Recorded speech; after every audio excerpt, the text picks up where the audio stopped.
Au début, à Londres, on la considérait comme un murmure plutôt que comme un nom.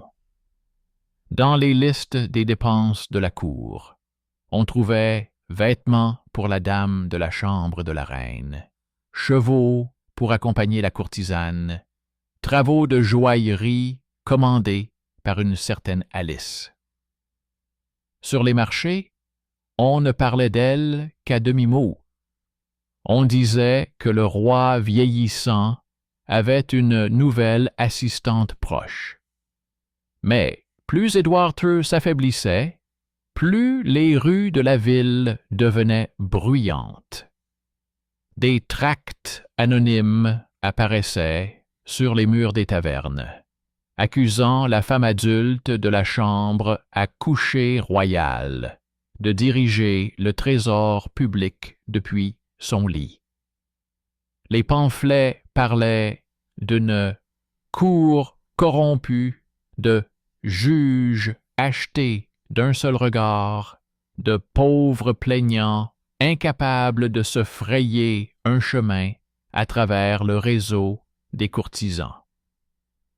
Sur le parchemin, tout cela ressemblait à une crise d'hystérie moralisatrice. Dans les registres administratifs, où étaient consignés les loyers, les domaines et les décisions judiciaires, on voyait déjà autre chose. Le nom d'Alice Perrers apparaissait de plus en plus souvent lorsqu'il était question de terre, de revenus et d'influence sur les tribunaux royaux. Bonjour à tous. Je suis ravi de vous accueillir.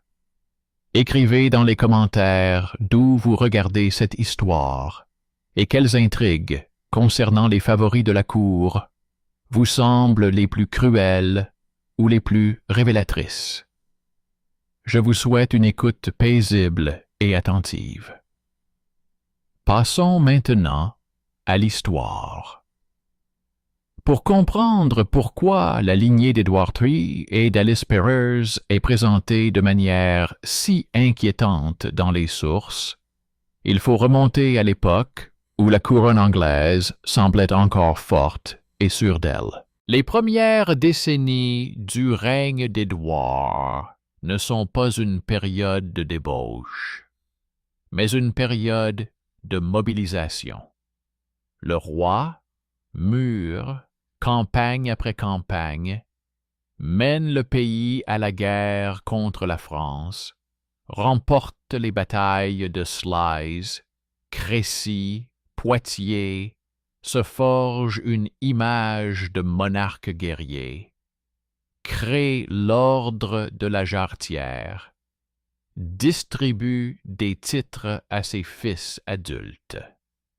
Pendant ces années, le trésor fonctionne comme une machine de siège. Impôts, emprunts de guerre, confiscation des biens de ceux qui sont soupçonnés de trahison, revenus des terres royales, tout est consacré à la guerre prolongée. Londres s'habitue à ce que le sang et l'argent coulent dans la même direction.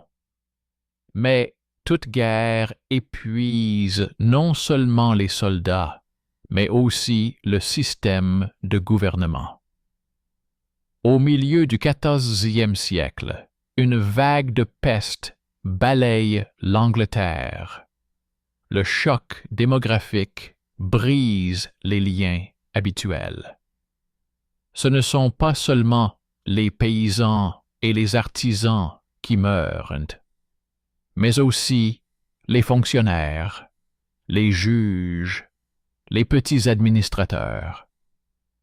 La couronne, qui au début du règne s'appuyait sur une large couche de personnes compétentes, est désormais contrainte de s'en tenir à un cercle restreint de proches, capables de lire, de compter et de faire circuler des documents.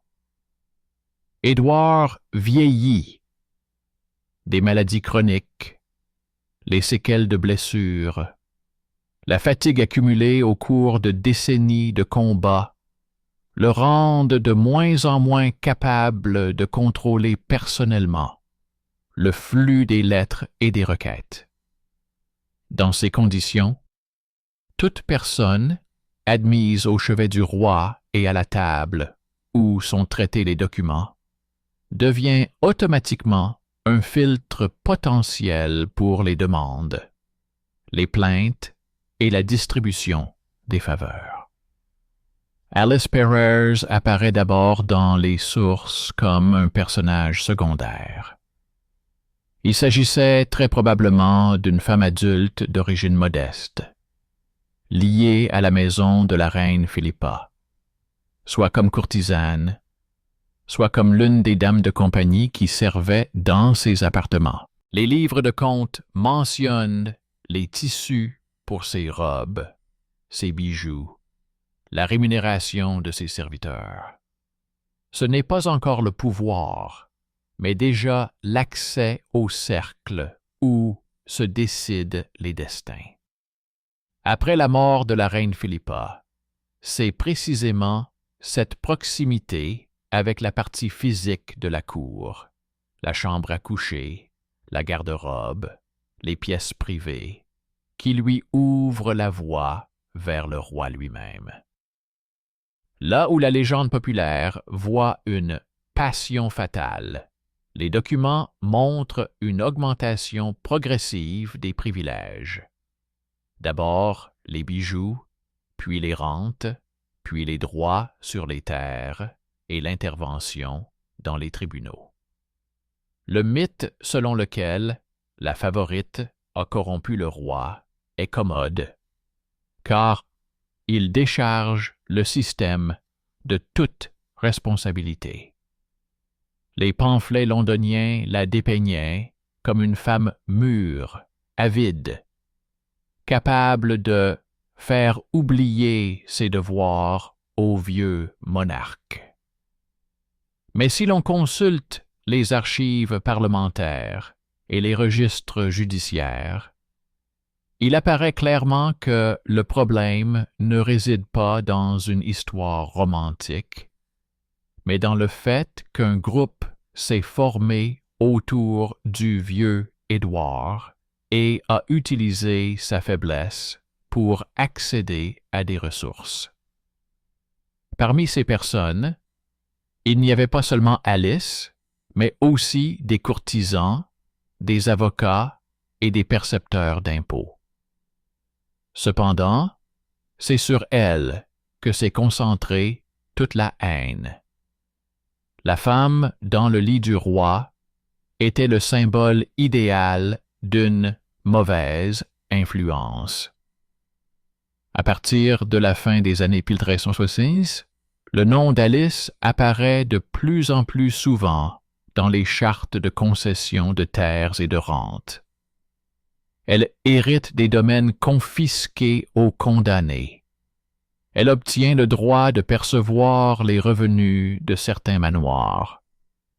Ces hommes apparaissent sur les listes de ceux qui gèrent les amendes judiciaires. Aux yeux des bureaucrates, cela ressemble à une concentration inquiétante du pouvoir entre les mains d'un particulier peu lié à l'aristocratie traditionnelle. Pour les élites urbaines et une partie de la chevalerie, c'est aussi une insulte personnelle. Au lieu de partager les trophées de guerre entre les propriétaires naturels, le roi récompense généreusement sa nouvelle favorite et ses proches. Ce qui est particulièrement effrayant, c'est la façon dont son influence s'infiltre dans l'espace judiciaire. Des sources suggèrent qu'Alice assistait aux audiences du tribunal royal, qu'elle pouvait se tenir à côté des juges, parfois littéralement assise sur le banc, lorsque des affaires concernant la propriété et l'héritage de plaignants adultes étaient examinées. Dans les pamphlets, cela était transformé en grotesque. La favorite dicterait les verdicts. Dans des documents plus austères, rapports d'enquête et plaintes, le motif est différent. Les plaignants se plaignent de ne pas pouvoir obtenir l'examen de leur affaire sans s'adresser à des personnes liées à elles. Et les juges se comportent comme s'ils avaient peur d'aller à l'encontre des intérêts de la cour. Entre-temps, Édouard n'est plus celui qui, dans sa jeunesse, menait personnellement ses troupes au combat. Avec l'âge, il se renferme de plus en plus dans son monde.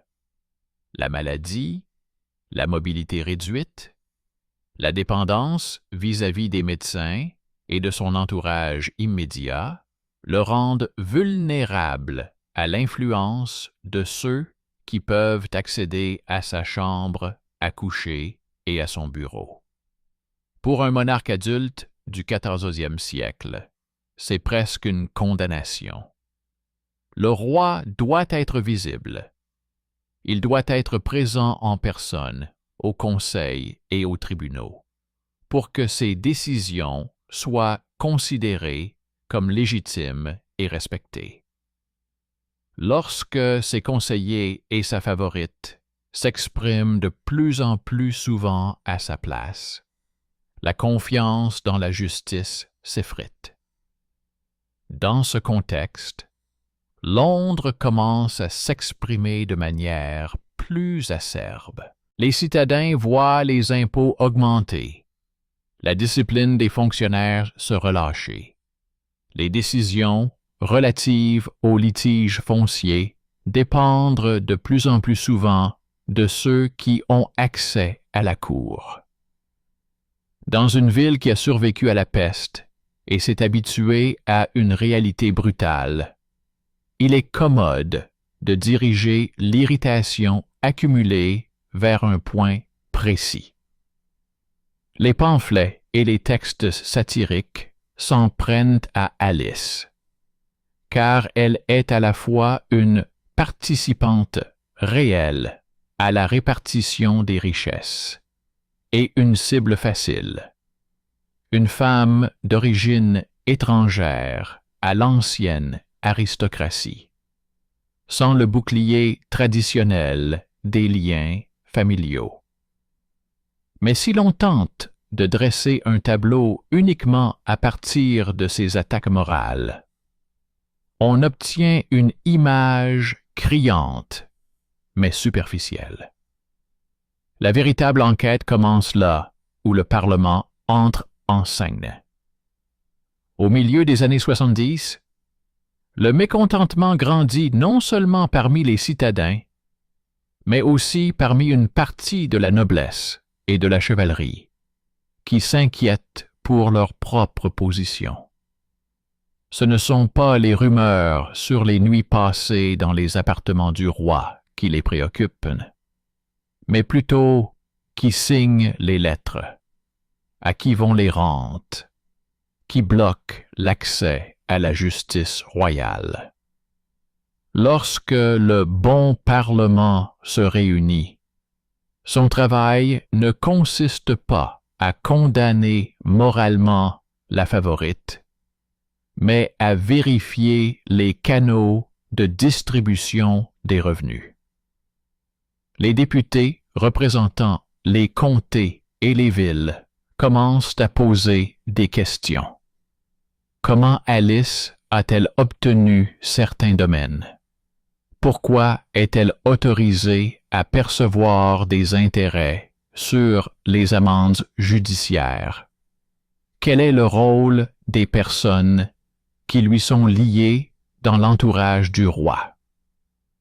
Il soulève les parchemins scellés, vérifie les dates et les signatures, découvre quels juges ont été nommés grâce à leur protection, quelles décisions rendues dans le cadre de procès contredisent manifestement la pratique antérieure. Beaucoup d'entre eux sont eux-mêmes impliqués dans des conflits locaux et savent comment fonctionne la pression sur les tribunaux.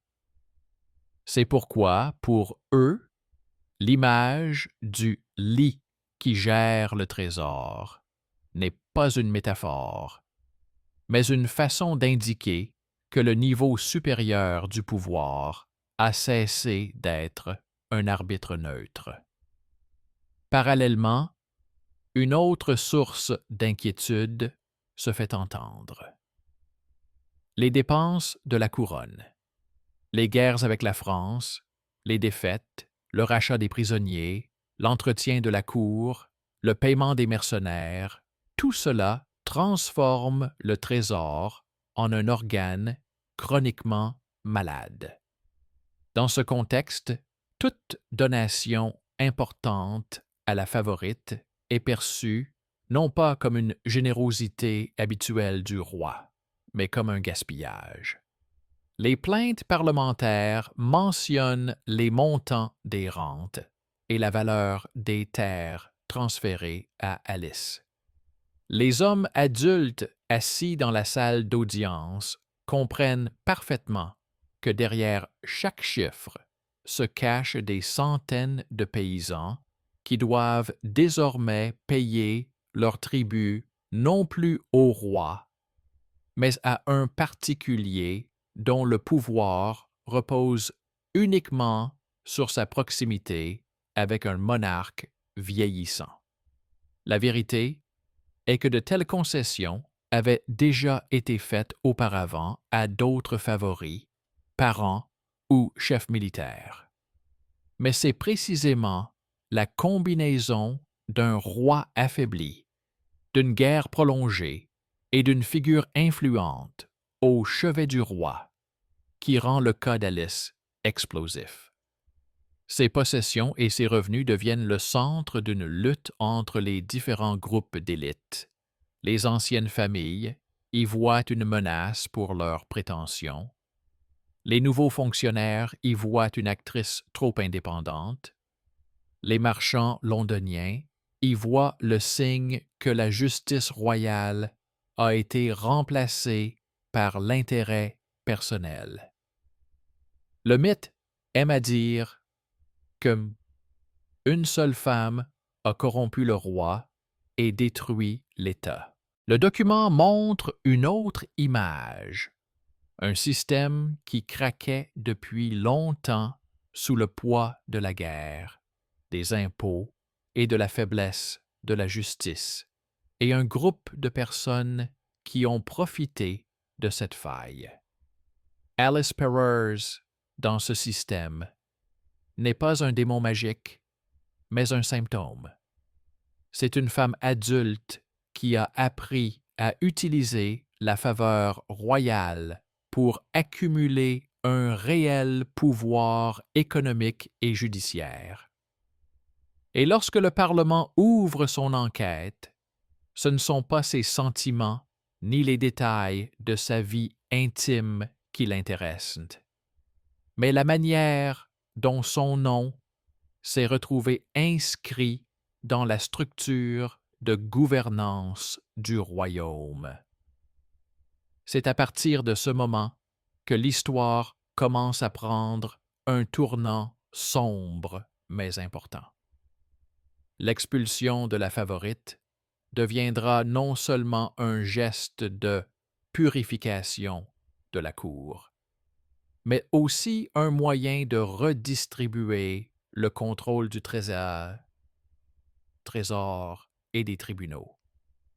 Londres continuera à crier au scandale de la femme immorale.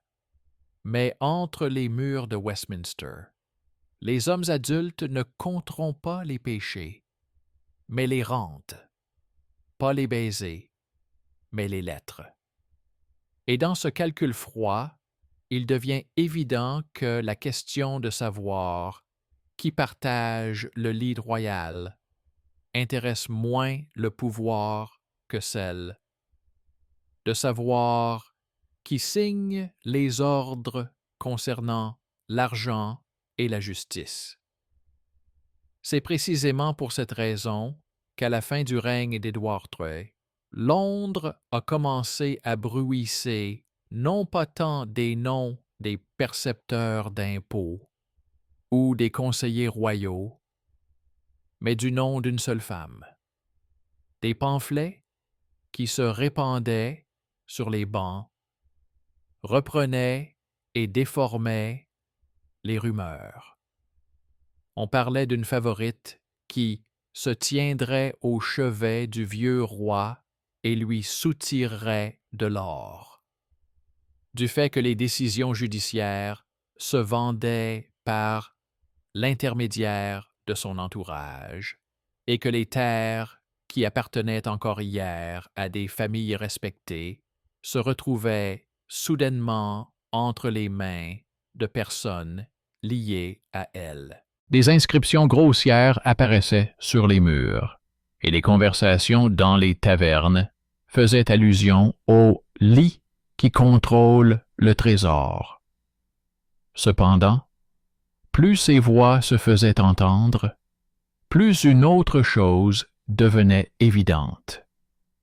Ceux qui détenaient réellement le pouvoir sur les impôts et les tribunaux parlaient beaucoup moins de moralité et beaucoup plus de ceux qui signaient les lettres et dont les sceaux figuraient sous les salaires. Bonjour à tous et merci de votre attention.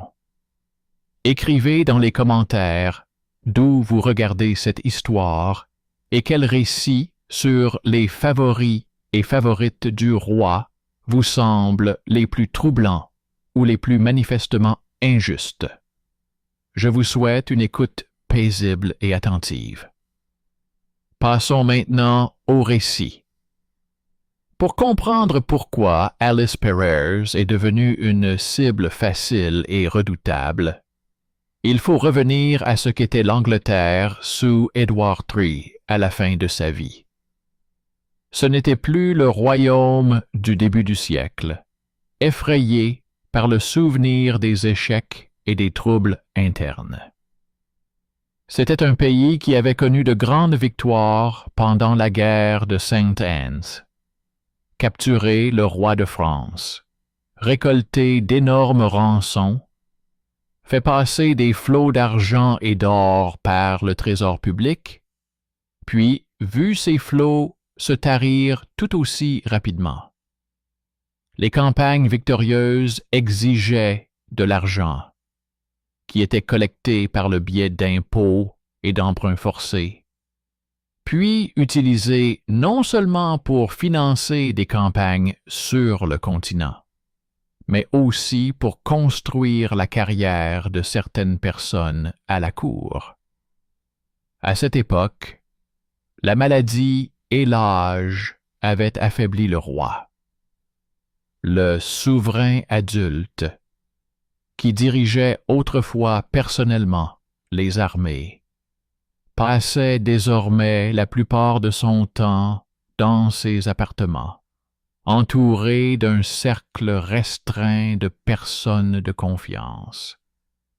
Le poids réel de la gouvernance était de plus en plus transféré à des groupes restreints de courtisans, aux chanceliers, aux trésoriers, à ceux qui avaient accès aux sceaux et aux documents. Dans ce contexte, l'apparition à la cour d'une femme qui s'élevait rapidement de l'entourage peu connu de la reine, à des positions où son nom commençait à apparaître dans les affaires judiciaires, et les lettres patentes, s'est avéré être un concentré pratique de mécontentement. Le mythe de Perrers est né là où se croisaient la peur, l'envie et la crise économique. Londres avait survécu à la peste, à la diminution de la population, aux perturbations du commerce, à l'augmentation de la charge fiscale.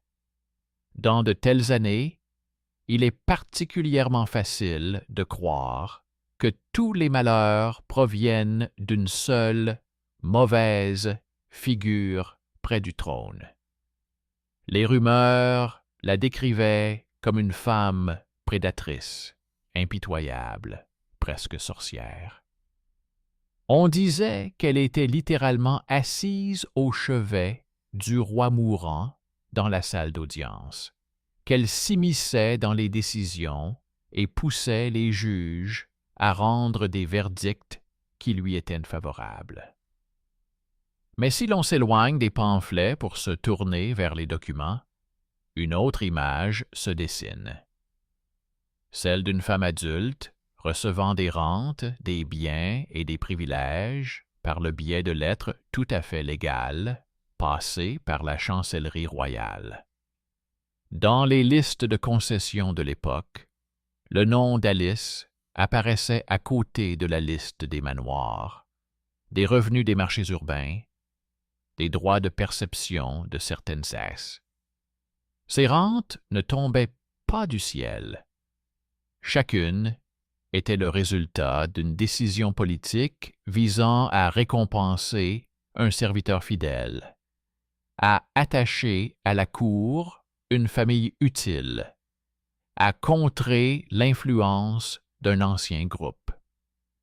Un mythe répandu affirme que la favorite volait le pays pour assouvir ses caprices. Le document montre que la majeure partie de sa richesse provenait des mêmes sources que de nombreuses autres concessions. Du sceau royal, sous le contrôle de la même administration, qui distribuait les terres aux lords et aux hommes de la cour. Le tournant s'est produit lorsque ceux qui considéraient ces canaux comme leur domaine ont senti qu'ils perdaient le contrôle. Le Parlement, qui avait déjà pris l'habitude de se considérer non seulement comme une assemblée chargée d'approuver les impôts, mais aussi comme une tribune pour les plaintes, a commencé à se concentrer sur des questions qui, dans les pamphlets, se transformaient en accusations morales et, dans la salle de réunion, en vérification des noms. Qui siège exactement à la chancellerie royale? Qui signe les décrets judiciaires lorsque le roi est malade ou absent? Qui perçoit les rentes qui pourraient être réparties entre l'ancienne noblesse et les élites urbaines? Dans l'un des épisodes clés, qui sera plus tard qualifié de « bon parlement », les plaintes officielles contre Pereiras se sont mêlées à un programme plus profond.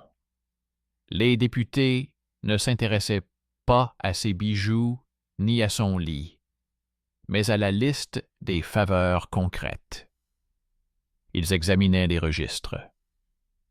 Quels domaines et revenus se trouvaient entre ses mains et celles de ses proches?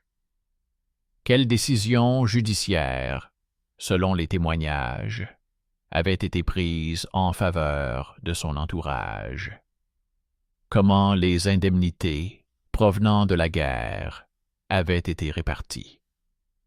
Les questions prenaient la forme d'accusations morales. Mais derrière chaque formulation morale se cachait clairement une lutte entre groupes d'influence pour l'argent et l'accès au corps royal comme source de légitimité. Le système judiciaire était l'un des principaux terrains de cette lutte. À cette époque, les tribunaux royaux d'Angleterre étaient depuis longtemps devenu le lieu où se réglaient non seulement les litiges privés, mais aussi le sort d'immenses parcelles de terre, de baux à long terme, de droits sur les forêts et les eaux. La décision d'un seul juge pouvait enrichir une famille et en ruiner une autre. Si des rumeurs circulaient à la cour selon lesquelles un plaignant gagnait des procès parce qu'il était lié à la favorite et payait par son intermédiaire, cela sapait la confiance dans l'ensemble du système judiciaire. Le Parlement, qui représentait les intérêts des barons et des villes, ne pouvait ignorer un tel sujet, même si une partie de ces rumeurs était exagérée ou relevait d'une propagande délibérée. C'est précisément ici, au niveau des procédures juridiques, que le mythe et les documents commencent à diverger de manière particulièrement marquée.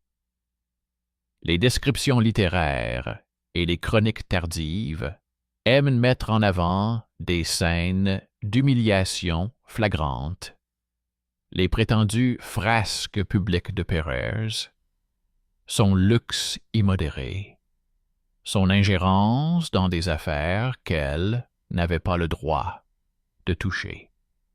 Les archives, en revanche, contiennent les procès-verbaux des enquêtes, les listes des concessions, les listes des affaires judiciaires où ses proches sont mentionnés.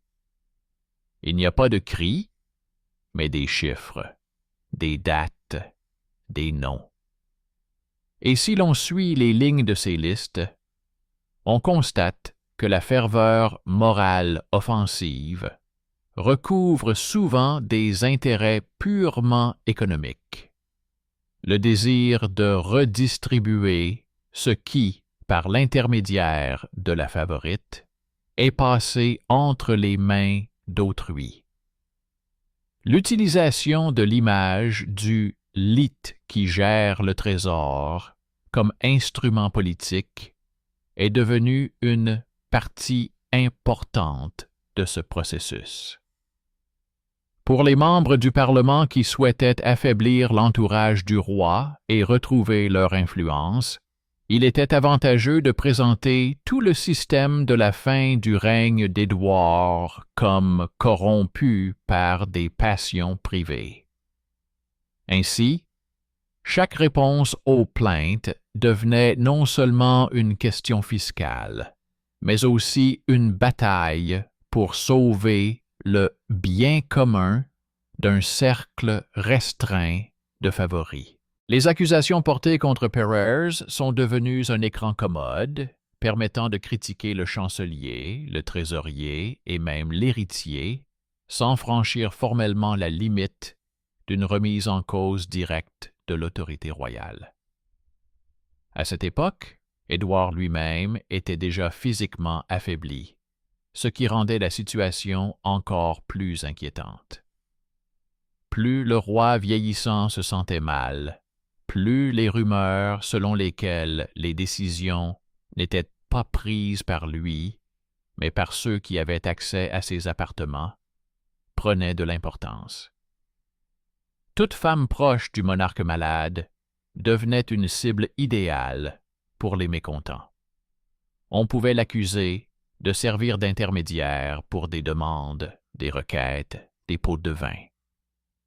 Dans le cas de Pereiras, cette accusation correspondait à son rôle réel. Elle recevait effectivement des dons, était effectivement présente dans l'entourage du roi, était effectivement liée à des personnes qui tiraient profit de leur proximité avec la cour. Mais la question n'est pas qu'elle se distinguait des autres, mais que sa personne permettait de concentrer toute la colère en un seul point. À cette époque, Londres vivait dans un état d'instabilité permanente.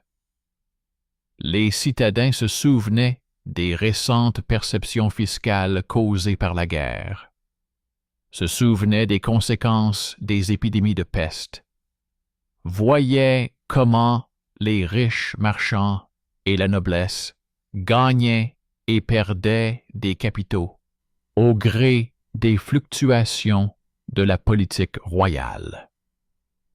Les pamphlets, les tracts, les récits oraux créaient une atmosphère dans laquelle la foi en la justice des centres du pouvoir s'évanouissait.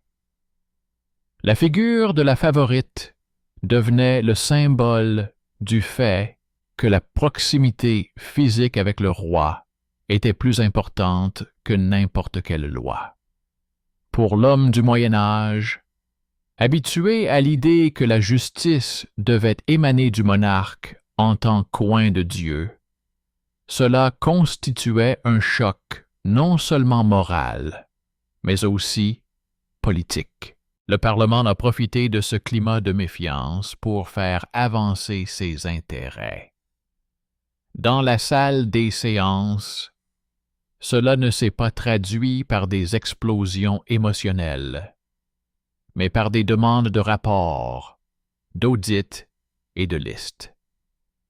Qui exactement a reçu telle ou telle rente aux frais de la couronne? Sur quelle base telle ou telle personne a-t-elle obtenu le droit d'utiliser des terres qui appartenaient auparavant à d'autres? Les cadeaux royaux ont-ils été payés sur les fonds personnels du monarque ou s'agissait-il en fait de cadeaux aux frais des contribuables? Ces questions ne pouvaient trouver de réponse qu'en ouvrant les archives et en examinant attentivement les lettres signées au cours des dernières années.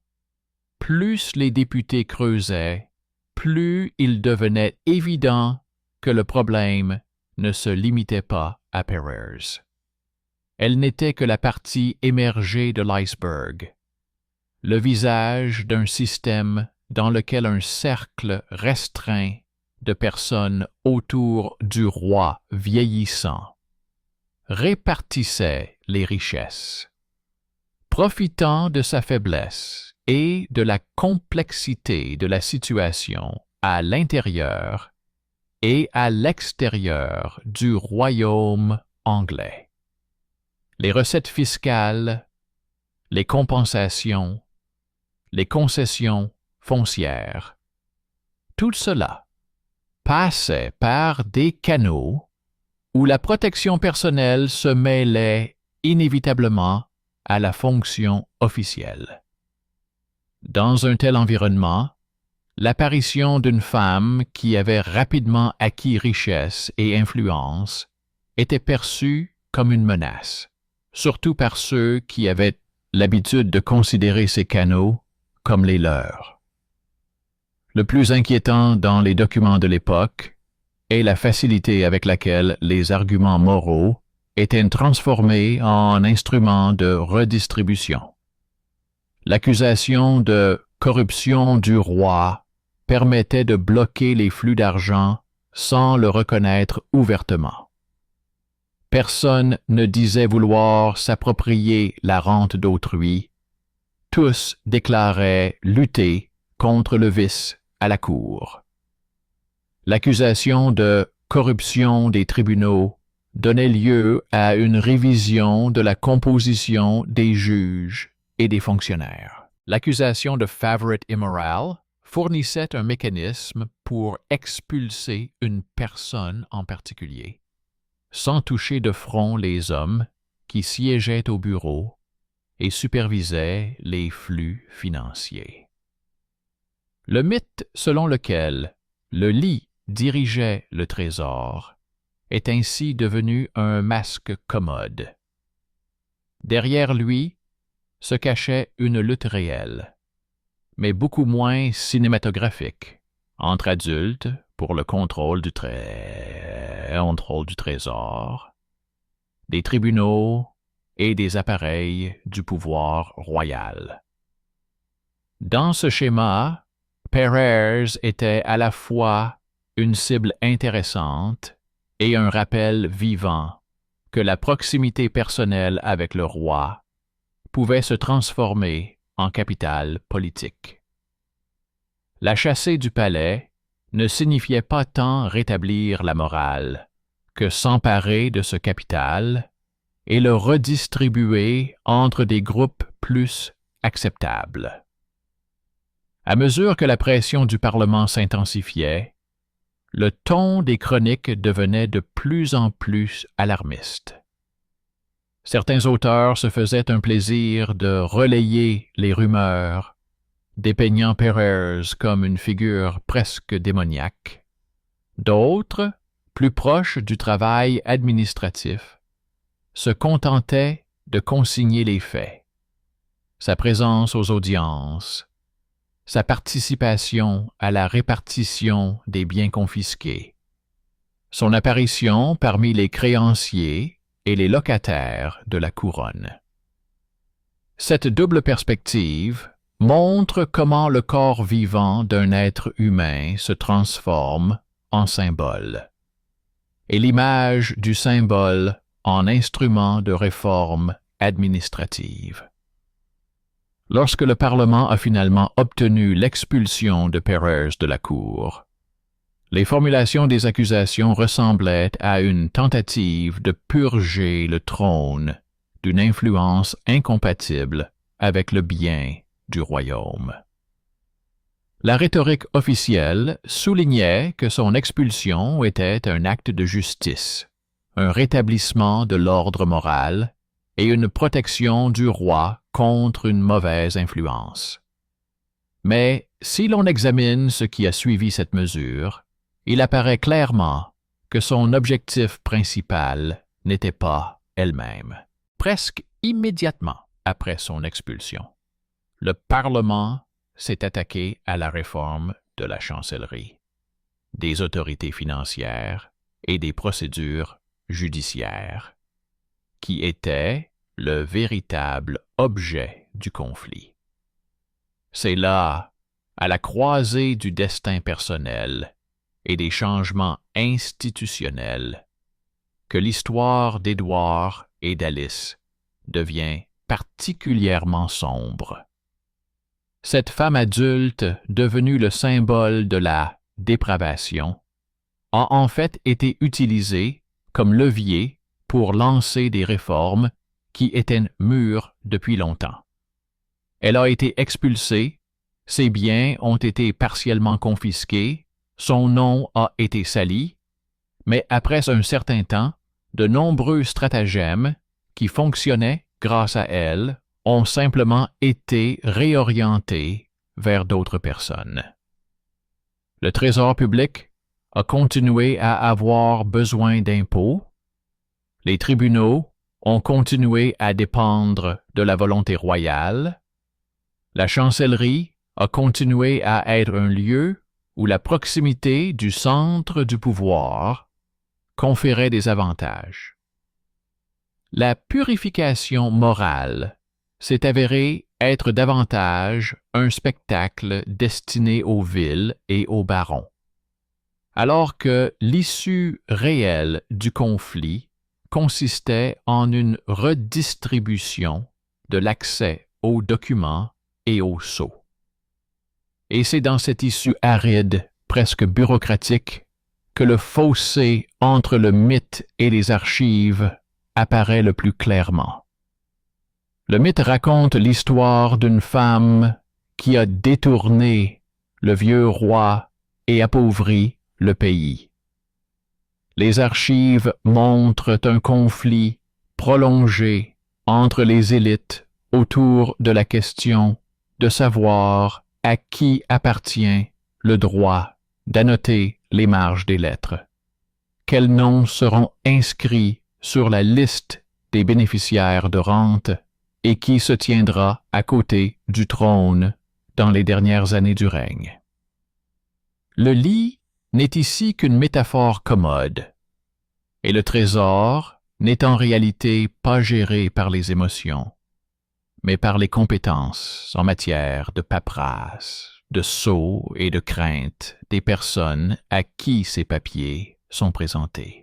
La suite de l'histoire se déroule après l'expulsion de Pereiras, lorsque le Parlement, après avoir remporté une victoire symbolique sur le vice.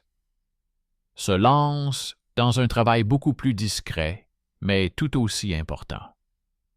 Démanteler et réorganiser les mécanismes par lesquels les élites dirigeaient l'État, cachant leurs intérêts derrière les rois et les ombres de leurs favorites.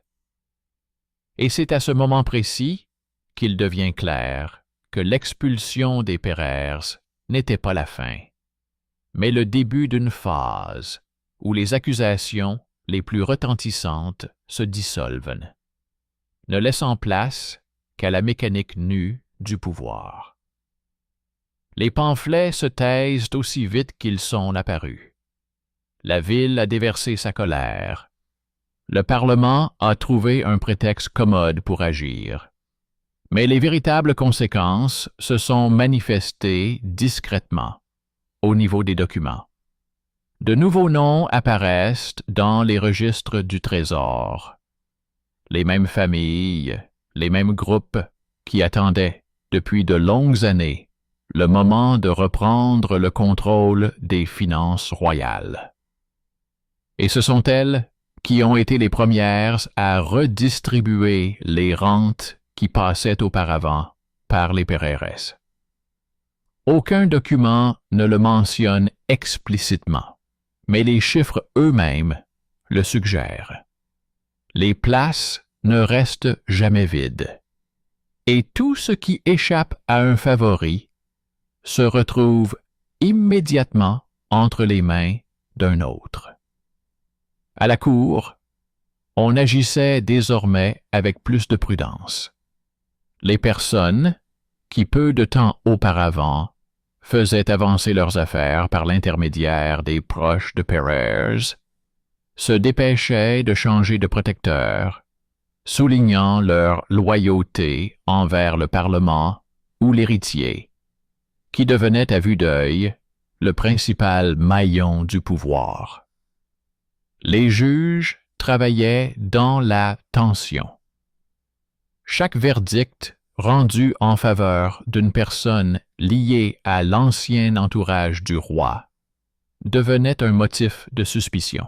Dans les couloirs de Westminster, on entendait des explications laconiques.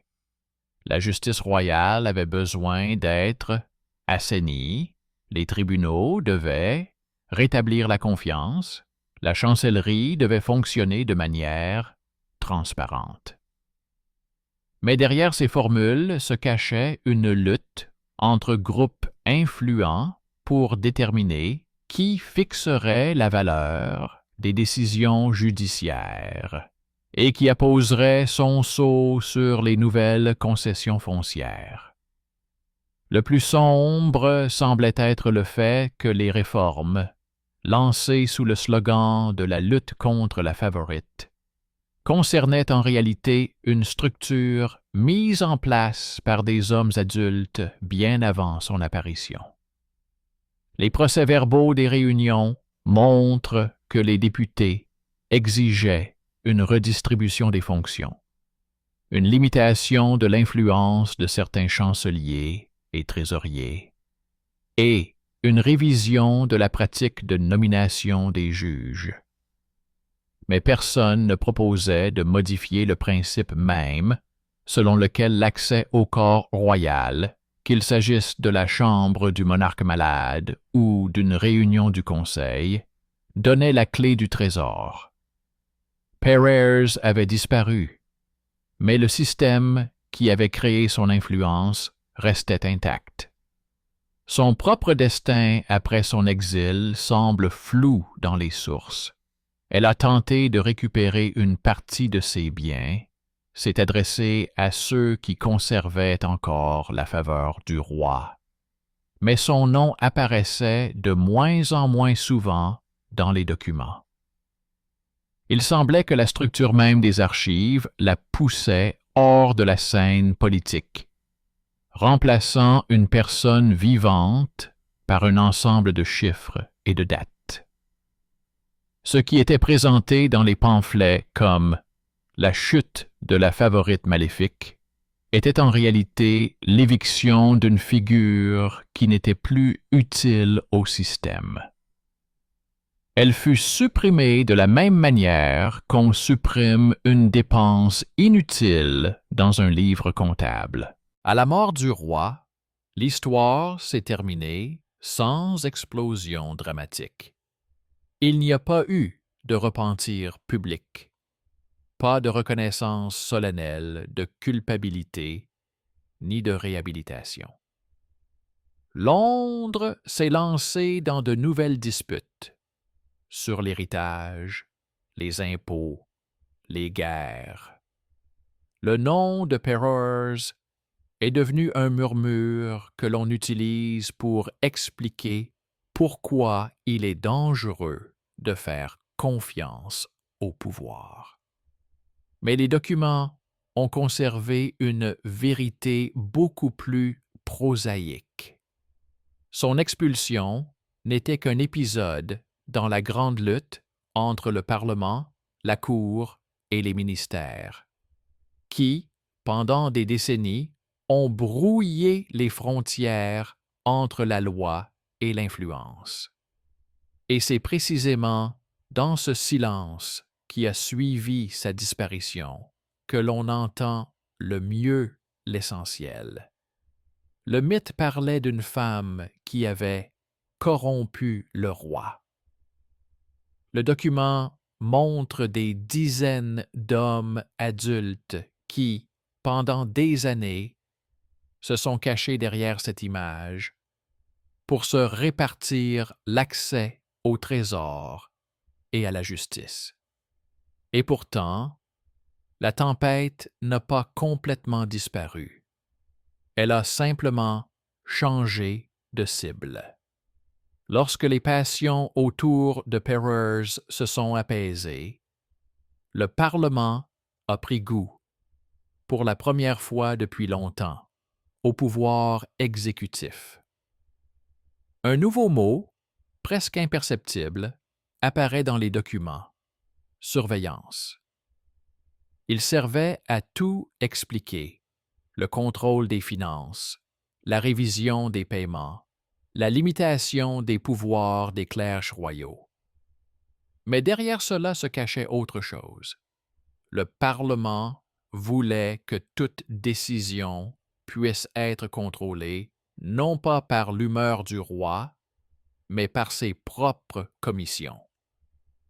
Et c'est précisément ce changement caché qui fut le plus douloureux pour la cour.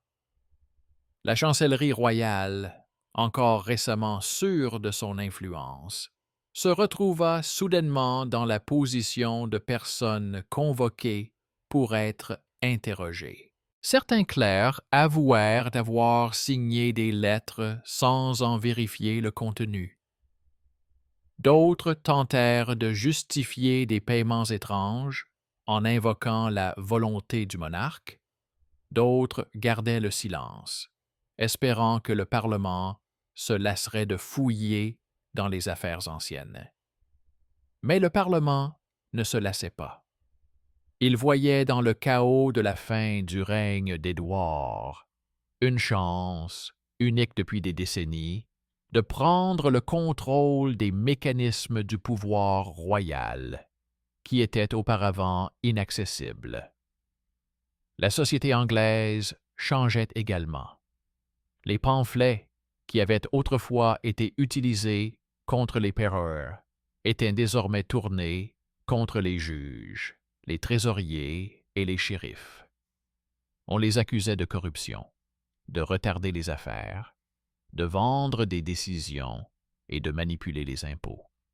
Les noms se multipliaient et de moins en moins de gens croyaient qu'une seule femme pouvait être la cause du désordre. Le pays s'habituait à l'idée que le problème venait du système lui-même et non de ceux qui se retrouvaient brièvement sous les feux de la rampe. Pendant ce temps, l'héritier renforçait sa position, ce qui avait une incidence sur tout le monde. Le jeune futur roi voulait s'assurer que son règne ne ressemblerait pas, aux dernières années, de celui de son père. Il cherchait des alliés parmi ceux qui soutenaient les réformes et écartaient prudemment les personnalités trop étroitement liées au scandale passé. Les procès-verbaux du Conseil montrent que de nouveaux visages apparaissaient plus vite que les anciens ne comprenaient qu'ils perdaient leur influence. Et bien que personne n'en parlait ouvertement, la disparition de Pereiras marqua un tournant. Après elle, la Cour commença à voir d'un autre œil toute tentative de se rapprocher du monarque par le biais de relations personnelles. À cela s'ajoutait l'aspect médical du destin d'Édouard. Le roi vieillissant se retirait de plus en plus souvent de la vie politique. Sa faiblesse rendait la structure du pouvoir fragile. Chaque faction tentait de s'approprier les canaux d'influence.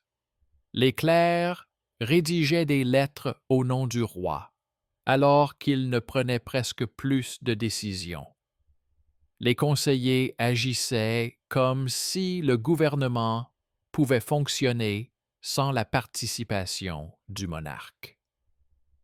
C'est précisément dans cette faille qu'est apparue la possibilité de réformes parlementaires, discrètes mais durables. Toute cette histoire semble encore plus dure lorsqu'on la regarde à travers le prisme de la comptabilité. Il n'y a pas de plainte, pas d'émotion, pas de pancarte contre les favorites, seulement des chiffres. Ceux-ci montrent clairement que les rentes les plus importantes, dénoncées dans les pamphlets, ont rapidement trouvé de nouveaux bénéficiaires portant des noms londoniens prestigieux. Les tribunaux qui, selon les accusateurs, avaient été vendus à Pereiras, ont rendu des décisions en faveur des mêmes groupes influents immédiatement après son expulsion. Il n'y a eu aucune purge. Un intermédiaire a simplement été remplacé par d'autres. Quant au sort de Pereiras elle-même, il reste dans l'ombre. Ces dernières années sont marquées par des tentatives pour protéger ses biens, de rares apparitions au tribunal et des efforts pour mener une vie privée dont les chroniques parlent à contre-cœur. C'est une femme adulte qui a vécu dans l'ombre du monarque, puis a été écartée du centre des événements dès qu'elle n'était plus nécessaire. Et c'est précisément ce silence, cette absence de dénouement tragique, qui rend son histoire si sombre. Elle est devenue un bouc émissaire sur lequel on pouvait rejeter la responsabilité des échecs de tout un régime. Lorsque le Parlement a terminé son enquête et a commencé à imposer les premières restrictions aux chancelleries royales, personne ne parlait plus de son influence. Son rôle dans la politique a cessé d'exister, comme si elle n'avait jamais donné de conseils au roi, jamais signé de documents, jamais servi de bouclier mythologique commode pour les erreurs des autres. L'histoire a simplement tourné la page, et les mêmes mains qui contrôlaient auparavant les rentes, les tribunaux et les postes ont continué à agir. Et c'est là que réside l'essentiel. Le mythe clamait haut et fort que le lit gouverne le trésor. Le document montre la succession d'adultes qui ont géré le trésor bien avant elle et qui ont continué après elle. Son expulsion est devenue un symbole, mais pas une solution. Le système est resté le même, rigide, fermé, sourd à la souffrance des individus. Et lorsque la poussière politique est retombée, il est devenu clair que l'affaire Perrers n'était pas la fin d'une époque, mais un miroir dans lequel l'Angleterre voyait pour la première fois ses propres distorsions. Les petits-enfants des marchands, les enfants des shérifs, les héritiers des chevaliers ont commencé à comprendre. Si la favorite pouvait être accusée de tous les maux de l'État, alors n'importe quel autre objet commode pouvait être utilisé de la même manière. Cette prise de conscience ne disparut pas. Elle fit son chemin dans les écoles urbaines, dans les cercles juridiques, dans les notes en latin des jeunes clercs, qui lisaient déjà les comptes rendus parlementaires comme un guide sur le fonctionnement du pouvoir et non comme une histoire morale sur la décadence des mœurs. Pendant ce temps, les réformes de la chancellerie suivaient leur cours. Les changements n'étaient pas spectaculaires, mais plutôt discrets. Nouvelles règles de conservation des sceaux, nouvelle structure des nominations, révision des pouvoirs de ceux qui avaient accès à la signature royale, restriction de l'influence des cercles familiaux du monarque. Tout cela ressemblait à des corrections arides, presque techniques, mais elles étaient une réponse directe à ces années où la proximité personnelle pouvait ouvrir l'accès aux rentes et à la justice royale. Les procès-verbaux judiciaires rédigés 10 ans après l'expulsion des Perrers témoignent de cette transformation. Les décisions étaient mieux formulées, les motifs étaient plus souvent consignés par écrit, et les plaintes pour corruption des juges étaient examinées plus rapidement. Non pas parce que le pays était soudainement devenu plus honnête, mais parce que le Parlement avait appris à observer. Dans ce contexte, Pereiras elle-même semble se dissoudre dans les profondeurs du siècle. Son nom disparaît des grands recueils d'actes. Il ne reste que dans les documents relatifs aux litiges fonciers et à quelques tentatives de défense du droit à l'apport de la veuve. Elle finira sa vie non pas comme une débauchée, telle que la dépeignaient les pamphlets, mais comme une personne adulte qui a perdu l'accès au pouvoir et qui tente de conserver ce qui lui reste. Il n'y a pas de finale retentissante, et c'est précisément l'absence de dénouement dramatique qui rend son histoire si cruelle. Personne n'avait l'intention de la punir véritablement, ni de la sauver. Elle était un instrument, et lorsque cet instrument est devenu inutile, il a simplement disparu de la circulation. Pendant ce temps, l'Angleterre entrait dans un nouveau cycle. La maladie du roi, la lutte pour l'influence autour de l'héritier, les disputes interminables sur le financement de la guerre. Tout cela créait une atmosphère de lente désintégration.